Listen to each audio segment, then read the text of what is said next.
जय सच्चिदानंद महाराज जी। जय सच्चिदानंद। महाराज जी, हमारे मित्र हैं मनोज कुमार गुप्ता जी। उनका एक प्रश्न है कि हम देखते हैं कि जिसके पास धन नहीं है वह भी दुखी है, और जिसके पास धन है वह भी दुखी है, ऐसा क्यों? भारद्वाज जी, सच्चे अर्थों में यही एक कारण है संसार से सत्य की ओर चलने का। यदि इस संसार में ही किसी को सुख मिल जाता, इस संसार में ही किसी को चैन मिल जाता, यहाँ की वस्तुओं से ही चैन किसी को मिल जाता, तो फिर भगवान की जरूरत ही न पड़ती, किसी ज्ञान की जरूरत ही न पड़ती। फिर तो संसार में लोग साधनों से ही सुख उठा लेते, साधन ही परिपूर्ण हो जाते। सारी खोज जो है,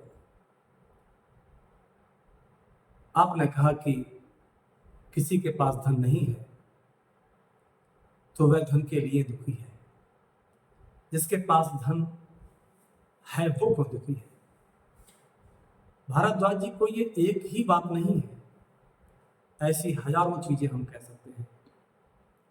किसी के पास संतान नहीं है तो वह संतान के लिए दुखी है, लेकिन जिनके पास संतानें हैं क्या वे दुखी हैं? किसी का विवाह नहीं हुआ है, पत्नी नहीं है किसी की, तो वह विवाह के लिए दुखी है कि मेरा विवाह हो जाए, पत्नी मुझे मिल जाए। लेकिन जिनको पत्नियां मिल गई क्या वे सुखी हैं? वे भी दुखी हैं। किसी को अभी रोजगार नहीं मिला है तो वह रोजगार के लिए दुखी है कि मुझे कोई नौकरी मिल जाए।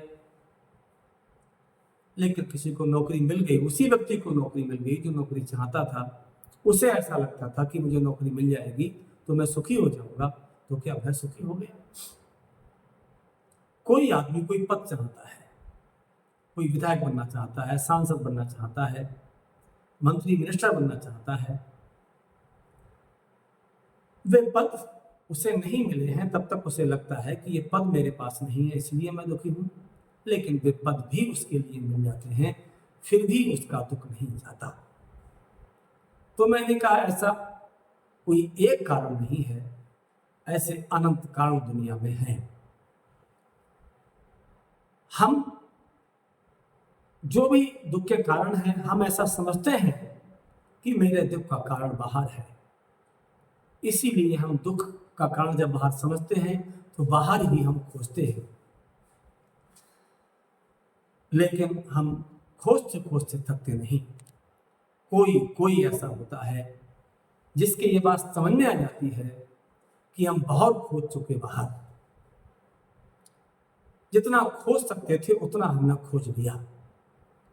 और कुछ समझदार लोग होते हैं, अपने आप सारी चीजों को इकट्ठा नहीं कर पाए, उन्होंने औरों को देख लिया, उन्होंने सम्राटों को देख लिया कि सम्राट भी दुखी बनते हैं।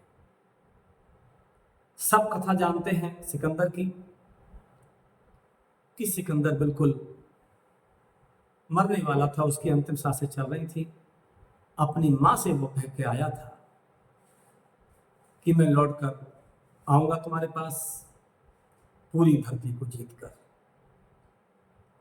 धरती तो नहीं ही जीत सका, अपने मां के वचन को भी पूरा न कर सका।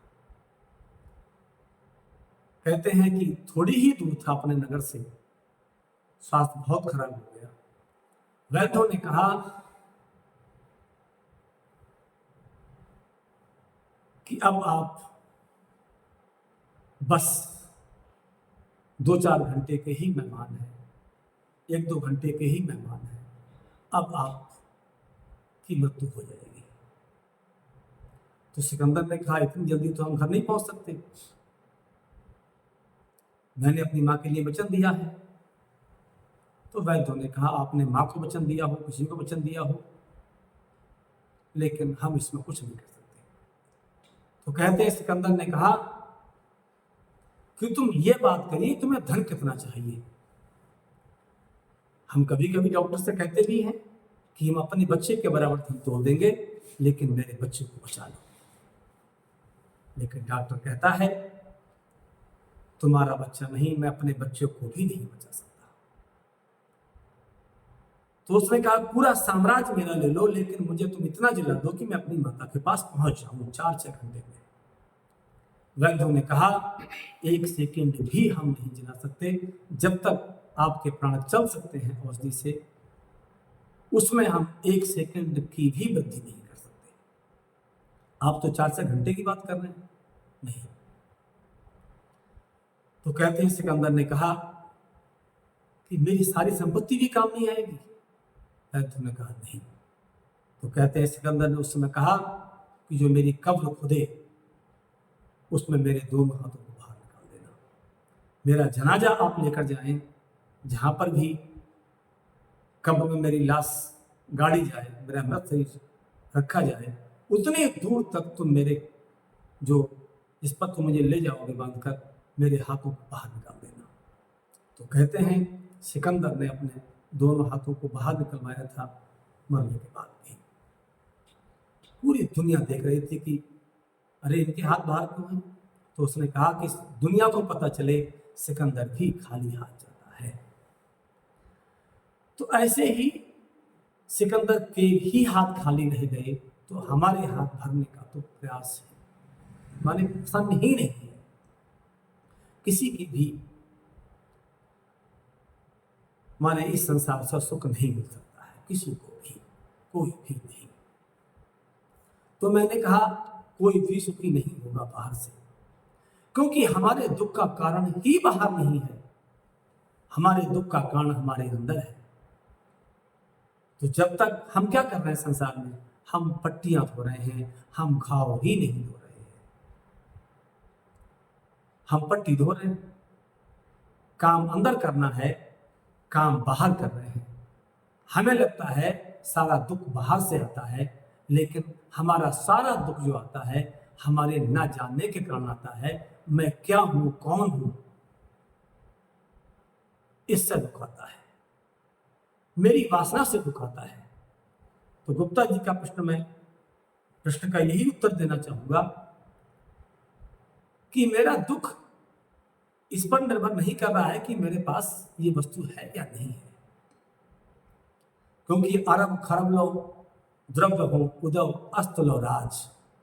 जिसके पास अरब खरब धन है, उदय अस्त जहां से सूरज निकलता है और जहां तक सूरज छिपता है, इतना बड़ा किसी का राज हो, तब भी किसी को सुख नहीं मिलता। सुख कब मिलेगा?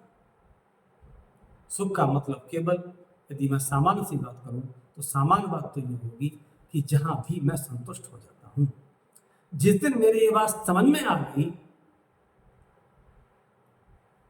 कि वस्तुओं में दुख नहीं है, सुख नहीं है, तो फिर मैं वस्तुओं की मांग वहीं बंद कर देता हूं। मेरे पास जो होता है उसमें संतुष्ट हो जाता हूं। गीता में भी यही बात कही गई है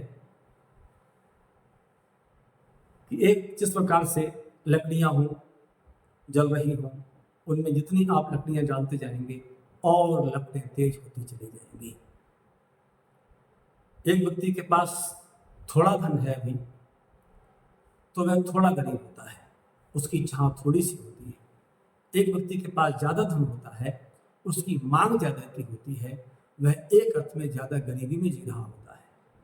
छोटे से आदमी की क्या मांग होती है? किसी की झोपड़ी पड़ी है, उसकी मांग होती है कि मेरी झोपड़ी ना रहे, एक कमरा बन जाए।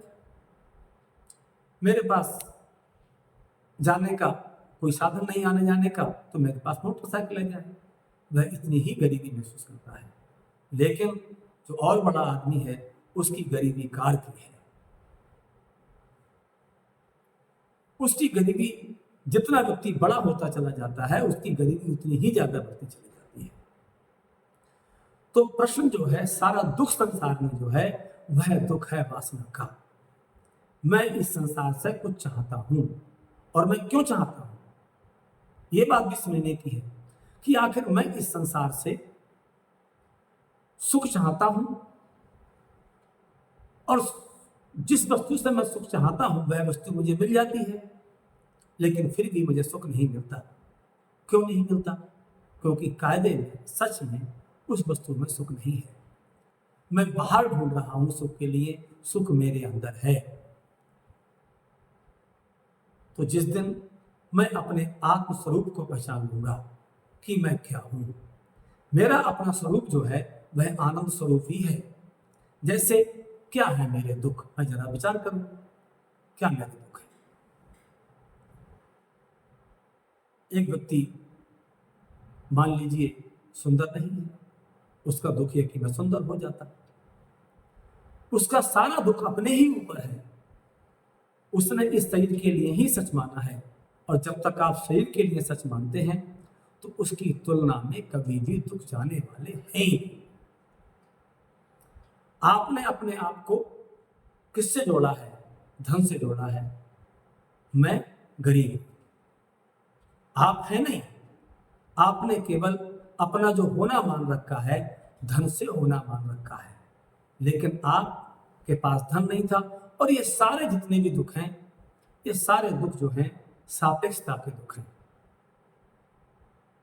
जैसे आप थोड़ा विचार करें कि एक कोई गांव है, उस गांव में सभी किसानों के पास जो जमीनें हैं वो 20 बीघे, 30 बीघे, 50 बीघे जमीनें हैं। 50 बीघे से जमीन ज़्यादा किसी आदमी के पास भी नहीं है। तो एक आदमी के पास, जो उस गांव का बड़े से बड़ा आदमी है, उसके पास 50 बीघे जमीन होती है, तो वह अपने आप के लिए बड़ा ही सुखी महसूस करता है कि मैं बड़ा आदमी हूं। लेकिन एक दूसरा गांव पड़ोस का है, उसमें लोगों के पास 200, 300, 400 बीघे जमीनें भी हैं। उसमें भी एक 50 बीघे जमीन वाला होगा, लेकिन वह अपने आप के लिए सुखी महसूस नहीं करता है। तो क्या है इसका मतलब? दुख जो मैंने अपना स्वीकार किया है, वो दूसरे की तुलना में मैंने दुख स्वीकार किया है। दूसरा मेरे सामने है, उसकी तुलना में मैं छोटा या बड़ा हो जाता हूं, तो दुख ही नहीं, मेरे सुख भी तुलना के हैं। जिस दिन मैं इन तुलनाओं से ऊपर हो जाता हूं, तुलना से ही वासना पैदा होती है। तुलना से ही मैं, जैसा मेरे सामने वाला कोई व्यक्ति है, तो मैं फिर वैसा ही सुख ढूंढना चाहता हूं कि मैं ऐसा हो जाऊं। और एक बात मैं इसमें थोड़ी सी और जोड़ दूं कि इस धरती पर कोई व्यक्ति भी कभी भी सुख नहीं हो पाएगा बाहर की चीजों के आधार पर। आप कहेंगे क्यों? क्योंकि इतने सारे आयाम हैं कि आप सारे आयामों में पूर्ण नहीं हो सकते। एक आदमी पद चाहता है, पद के बाद भी छोटा रह जाता है। एक आदमी सरपंच बन जाता है, लेकिन कहता है कि मैं अभी भी छोटा हूं, क्योंकि मुझसे बड़ा ब्लॉक प्रमुख है। प्रमुख बन जाएगा तो कह देगा मुझसे बड़ा अभी भी विधायक है, सांसद है, मंत्री है, मुख्यमंत्री है, प्रधानमंत्री है। चलो मान भी लें कि देश का बड़ा पद प्रधानमंत्री का पद है, लेकिन अब प्रधानमंत्री तो वो हो सकता है, लेकिन हो सकता है प्रधानमंत्री है, लेकिन उसके पास भी बहुत सारा धन नहीं है। उससे बड़ा आदमी कोई हो सकता है, कोई और। एक आदमी बड़ा पद उसके पास हो सकता है, सुंदर शरीर उसके पास नहीं हो सकता है। तो वह कहता है बड़ा तो मेरे पास पद बहुत है, लेकिन मेरा शरीर सुंदर नहीं है। इस बात के लिए दुखी हो सकता है। एक आदमी के पास शरीर सुंदर भी होगा, लेकिन स्वस्थ शरीर उसके पास नहीं हो सकता है, तो वह स्वस्थ शरीर के लिए भी दुखी हो सकता है। एक आदमी के पास ये चीजें हैं, लेकिन उसके पास बोलने की बहुत अच्छी कला नहीं है, वो किसी वक्ता के लिए देखता है, उससे प्रभावित होते हैं लोग, तो कहता है कि मैं अच्छा वक्ता होना चाहिए था। इसी प्रकार से हजारों चीज ऐसी हैं कि मैंने सुना है कि नेपोलियन बहुत बड़ा सम्राट हुआ, अपने ऑफिस में बैठा था, एक वस्तु के लिए अलमारी वहां थी, उसके पास वो गया और उससे एक वस्तु के लिए उतारना चाहता था ऊपर से, और जैसे उधर बढ़ा तो उसके हाथ छोटे थे। नेपोलियन छोटे कद का आदमी था, उसका वहीं पर नौकर खड़ा हुआ था। नौकर ने झट से वह अलमारी से सामान उतार कर नेपोलियन को दे दिया। नेपोलियन को बड़ा झटका लगा, होऊंगा मैं सम्राट, क्या मेरी सम्राट की वैल्यू है? एक नौकर भी मुझसे इस काम में बड़ा है, उसने सामान उतार लिया और मैं सामान नहीं उतार सका, तो किसी अर्थ में होऊंगा मैं सम्राट, लेकिन मुझसे लंबाई इसकी अधिक है, मैं नाटा शरीर का हूं, इस अर्थ में तो यही सम्राट है। तो कोई एक चीज नहीं, संसार में हम कभी भी, कोई व्यक्ति चाहता हो कि मैं संसार में सुखी हो जाऊं, क्योंकि आपके लिए संसार में पाने के लिए कुछ ना कुछ रहेगा ही। तो इस संसार से सुख की कभी भी आशा नहीं की जा सकती। हाँ, दो चीजें हैं, एक आपकी दृष्टि है, बाहर से अपने आप को तय करते हैं, अपने आप को बाहर से आप तय करते हैं, और एक होता है कि आप अपने आप के लिए तत्वता तय करते हैं। तो मैंने कहा बाहर से तो आप कभी भी पूर्ण नहीं हो सकते, कोई भी पूर्ण नहीं हुआ, सम्राट भी पूर्ण नहीं हुए, कोई विद्वान भी पूर्ण नहीं हुआ। हाँ, आप अंदर से जानकर अपने आप को पूर्ण हो सकते हैं। सागर में बुलबुले हैं, हजारों लाखों बुलबुले हैं, उनमें छोटे बड़े का अंतर रहेगा ही। कोई बुलबुला छोटा होगा, बड़ा होगा, लंबा होगा, पतला होगा, गंदा होगा, पवित्र होगा। बुलबुले के आधार पर यदि आप अपने आप के लिए समझेंगे तो कोई भी उपाय आपके पास नहीं है कि आप सुखी हो पाए। आपके अंदर दूसरे बुलबुलों के मुकाबले कुछ ना कुछ दुख रहेगा ही। लेकिन यदि आप ये जान लें कि बुलबुला मैं हूं नहीं, क्योंकि बुलबुला पहले था भी नहीं, बुलबुला बाद में रहेगा भी नहीं। यदि मैं अपने आप के लिए अस्तित्वगत जान लूं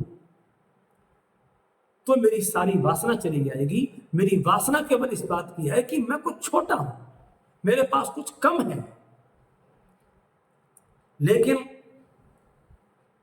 जिस दिन मैं पूर्ण को जान लूं, और मैं पूर्ण हूं, मैं पूर्ण का मतलब सभी पूर्ण है, यहां कुछ भी अपूर्ण नहीं। ये सारा जो संसार निकला है, ये संसार सारा परमात्मा से ही निकला है, परमात्मा में ही स्थित है, परमात्मा में ही चला जाता है। दोबारा समझेंगे इसी बात के लिए, ये सारा जगत परमात्मा से निकलता है, परमात्मा में ही स्थित रहता है, परमात्मा में ही समा जाता है। एक क्षण के लिए भी ये परमात्मा से अलग नहीं हुआ, एक क्षण के लिए भी इसमें कोई कमी नहीं थी, कोई अभाव ही नहीं था। लेकिन मैंने अपने सुख के लिए बाहर ढूंढा है, तुलना में ढूंढा है। ये मेरा सुख मुझे कभी भी नहीं मिलेगा, ये एक तथ्य है, पूरा तथ्य है ये। तो मुझे समझना ही होगा कि ये जिस प्रकार से, और भी उदाहरण इसके आध्यात्म में दिए जाते हैं, शास्त्रों में दिए जाते हैं कि मिट्टी से बहुत सारे बर्तन बनेंगे, तो बर्तनों के आधार पर तो कोई बर्तन छोटा होगा, बड़ा होगा, सुंदर होगा, असुंदर होगा। तो जब तक मिट्टी का बर्तन अपने आप के लिए, जो मिट्टी का बर्तन है, यदि वो बाहरी दृष्टि से अपने आप को जानेगा ये मैं हूं, तो उसका कभी भी दुख जाने वाला नहीं है, वो किसी बर्तन से छोटा ही रहेगा। हाँ, किसी बर्तन से बड़ा भी होगा, उस समय वह सुखी हो जाएगा। लेकिन जिस क्षण वो जानता है कि तत्वता मैं जो हूं वह छोटा बड़ा नहीं हूं, मैं कौन हूं, मैं मिट्टी हूं, तो जिस दिन हम ऐसा जानते हैं कि एक ही परमात्मा है, उसके अलावा और कुछ नहीं है, मेरी दृष्टि इस शरीर पे नहीं होगी, मेरी दृष्टि तत्व पर होगी, जो इसका आधार है, जो इसका बेस है। जो इस बेस के लिए जान लेता है उसके पास कभी कोई दुख नहीं। और जो संसार में बाहर देखता है, बाहर कभी तृप्ति होने वाली नहीं है। तुम्हारे पास धन नहीं था तब भी तुम दुखी थे, तुम्हारे पास धन आ जाएगा तब भी तुम दुखी रहोगे, क्योंकि तुम्हारे पास अभी भी कुछ पाने के लिए बाहर तो रहेगा ही। बाहर की दृष्टि से आप कभी भी पूर्ण नहीं हो सकते, कोई भी पूर्ण नहीं हुआ, यह एक तथ्य है। जो इस तथ्य के लिए स्वीकार कर लेते हैं उनके लिए फिर कोई दुख नहीं। वे कह देते हैं कि ये एक तथ्य है। तथ्य क्या है कि ये शरीर है, ये शरीर के भाग में कभी भी पूर्ण होना लिखा ही नहीं है, ये कभी पूर्ण नहीं होगा। तो इसीलिए जो मेरी सबकी यात्रा है, मेरा सबका अभाव है, मेरी सबकी खोज है, असल में मैं तुमसे कह दूं, आपने कहा कि किसी के पास धन नहीं है, वह धन के लिए दुखी है, वह धन खोज ही नहीं रहा। धन उसकी मांग ही नहीं है, उसकी मांग है सुख की। वह पत्नी खोज ही नहीं रहा, वह सुख की तलाश में है। लेकिन ये बात जब हम लगातार सुनते हैं तो ये बात हमारे बिल्कुल ठीक ठीक गले बैठ जाती है कि मुझे सुख की तलाश करनी है, साधनों की ही नहीं। हाँ, साधनों से सुख मिलते हैं संसार में, लेकिन मुझे साधन के लिए नहीं चाहिए, मुझे साधन सुख के लिए चाहिए। और सुख कहाँ है? सुख है मेरे निज में उतर जाना। घड़ा वास्तव में सच कहाँ है? घड़ा तो पहले था ही नहीं, लेकिन मैं झूठ में जीता हूं तो झूठ में कोई सुखी नहीं हो सकता। झूठ में कल्पना में सुखी हो सकता है कोई। तो सारे संसार के जो भी सुख दुख हैं वे सब कल्पना के ही सुख दुख हैं।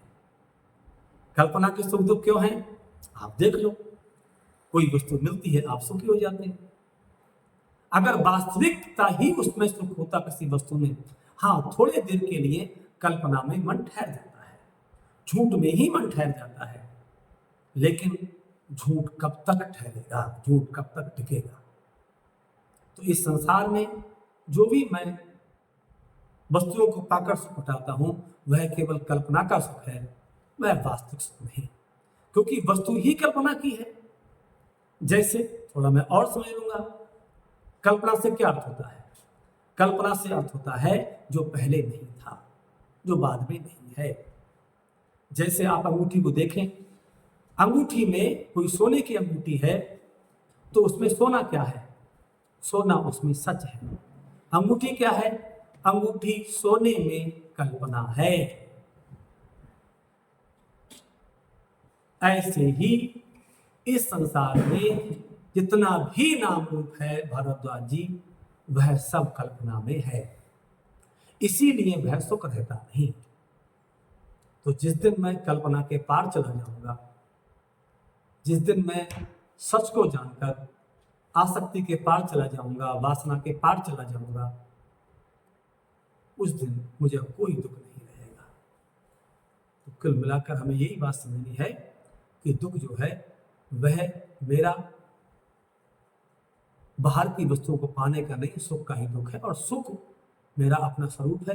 अपने स्वरूप को जिस दिन मैं जान लूंगा, तत्वतः मैं जान लूंगा मैं ही सब हूं, उस दिन मेरा सुख मेरे अंदर प्रकट हो जाएगा। है पहले ही, लेकिन नहीं हो पा रहा।